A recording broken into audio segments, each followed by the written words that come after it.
have gotten personally to a point where I'm like, I know that this probably sounds fucked up to say, but I'm like, I don't think anything is going to change in this country. I don't. Like. Interesting. Not like, here's the thing, not as radically as I would want it to, not as quickly as we expected, and that's not, and again, like that comes from a very like privileged point, and also like they can deport me at any time, so like I don't know if I'm gonna be here long enough to fight for y'all. But there is this like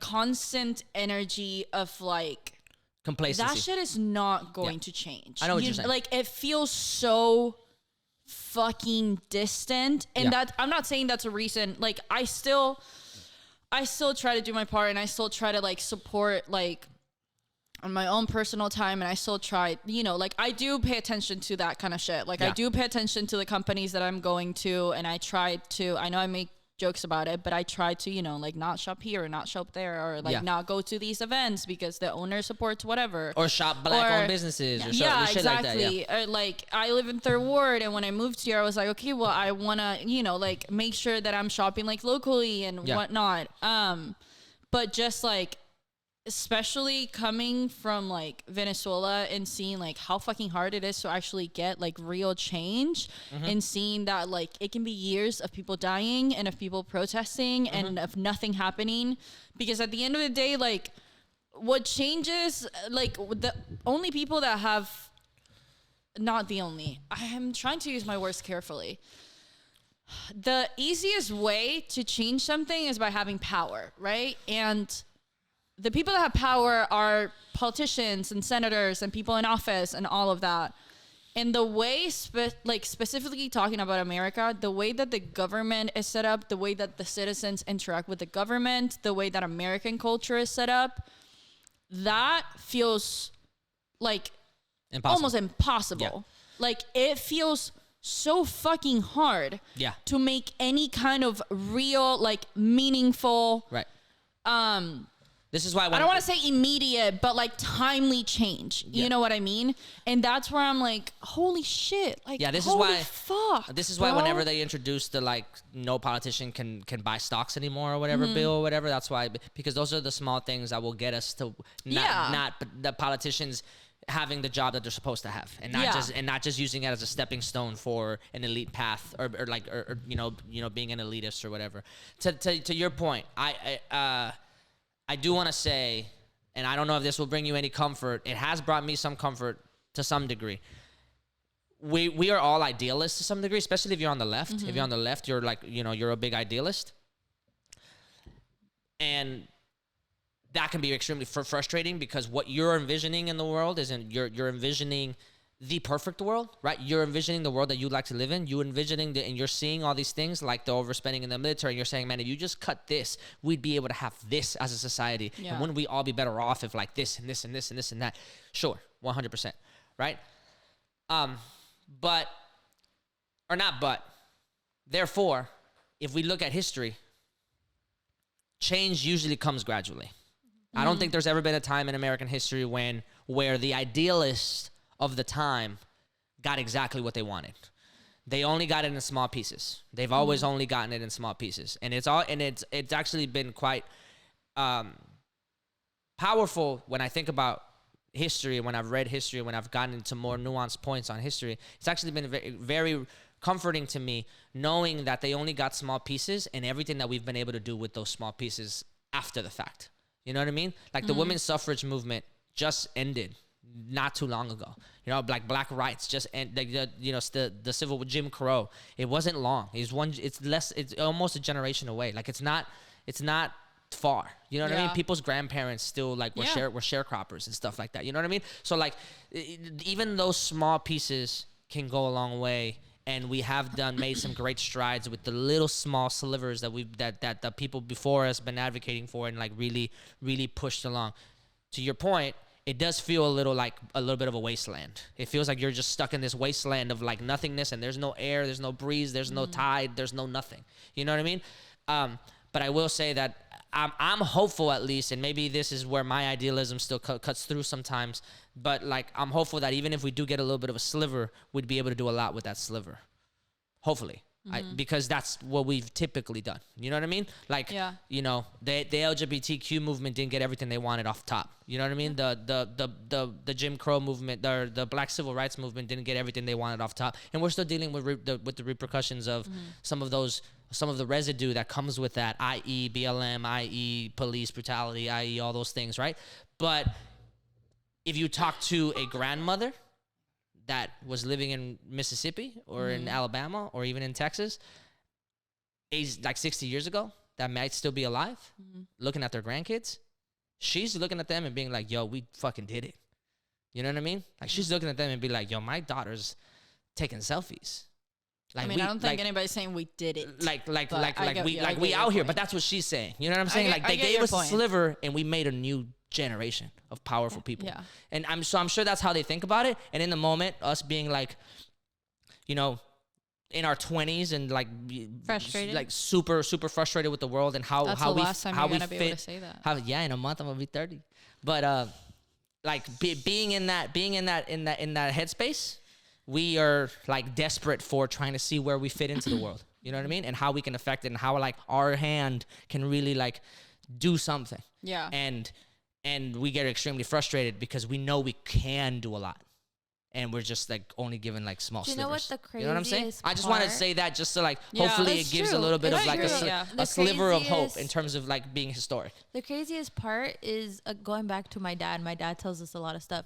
He talks about how in Mexico in specific, it always comes down to the generation that is around 20 years old that ultimately does make the most change in the world.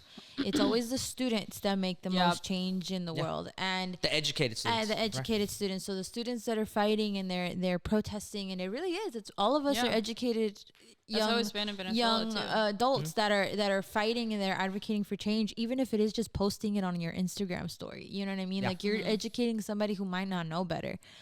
So it goes back to that, and the way Dad likes to describe it is sayings like the government always lets young adults protest and do their things, and it's like the reason why there's big change, that it always ends up happening whenever these big protests end up happening, is because the government ends up fucking with the students, right? Yeah.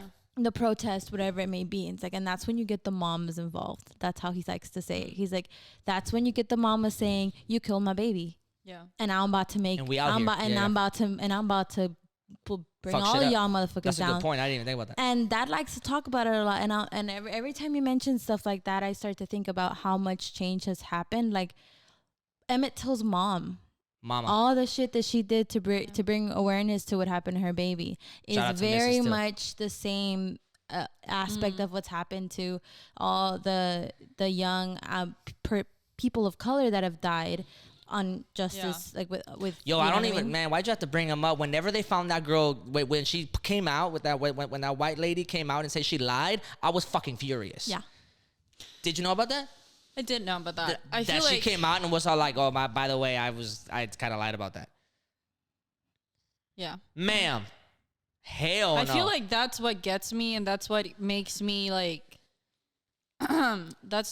I feel like that's where I get to the point where I'm like, man, like, what the fuck? Like, how much longer is this gonna go? Because growing up in Venezuela, like, it was the same thing. Like, most of the protests were led by, like, students, like college students, and they were literally the ones, like, at the front line. They still are. Like, they are, like, the main people, like, fighting for the country. Yeah. And I have, like faces of, like, the young people that died, like, literally engraved in my head, and like we talk about their names, and like it's kind of like a never forget kind of thing, right?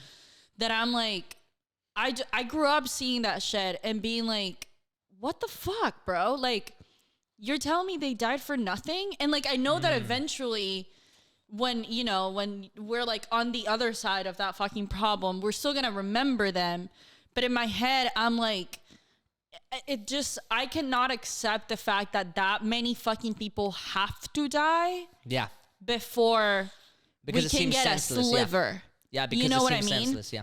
And I know that's from like a very like, again, like, that's not to say like I would like stop following or like supporting like those movements, or that we should, you know, just like throw our arms up in the air and just be like, well, fuck it, like we're not gonna see change and whatever, because that's not true. Like, again, it's not even just about us either, you know what I mean? Like, I'm sure that that's what past generations, like you said, like they probably see it and they probably process it, or their parents did, and now they're like, you know what, like I didn't see it, but my grandchildren will, or my grandchildren will. So I feel like it's obviously still worth it, because it's not about me, it's not about you, it's not about anything like that. It's about like our own morals and like what we think it's right and what it's not, and like you're going to like act accordingly to that. Yeah. Regardless of if you think it's going to like change the fucking world, or if it's going to change like one fucking person. But like there's always that point when it comes to like politics, when it comes to like social issues, where you're like, what the fuck? Like, when that happened, when that woman came out, people were coming out and saying like, put her in jail. Right. If you can put Bill Cosby in jail for like Cosby, what he did at his age, then you can put her in jail for what she did. Yeah. That was Did they not? Like, in the past. No. Wait, when did that happen? When did that came out? Because that was like, she was like really old. She was like in like her 80s maybe or something like that. Electric chair. But like, it was wild though. And like that's the thing too. Like I remember like coming from Venezuela, where like on the outside, like America is very romanticized. You know what I mean? Like America is just Disney World. Like it's the best fucking thing in the world. And to your point about ignorance, it is, because you get to be here and complain about shit that's not even happening to you. Exactly. That's Disney World. And I came here and I would learn about all these fucking issues. Like, I don't know if we've talked about this. I feel like I talked to somebody about this recently, where I was like, I didn't know that like segregation was a thing. I didn't know that like color people and like white people fountains were a thing. Like I remember sitting in history class and like watching that and being like, what are they talking about? Like, you're just like, what are they talking about? And then having to like piece it together like as the class went on, and I was like, what the fuck is going on? And you were like, y'all had the audacity of doing that to these people? Me being like, I thought it was I thought it was coming to like a better place. You know what I mean? Y'all lied to me. The brochure said there was a jacuzzi and that shit is broke. Like all of your ice cream machines in McDonald's. No, like why is everything broke? But I'm like, bro, what the fuck? So I came from being like, oh, like you have that innocence also of being like, I wasn't like super young. I was like 15, but you have that innocence of being like, okay, this is all that I've seen my entire life, and I'm going somewhere where I'm not going to have to deal with that shit anymore, and where I can feel safe, and where I can, you know, like it's going to be different. And then you learn about all the fucking shit that happened in America. And I was like, what kind of world do I live in?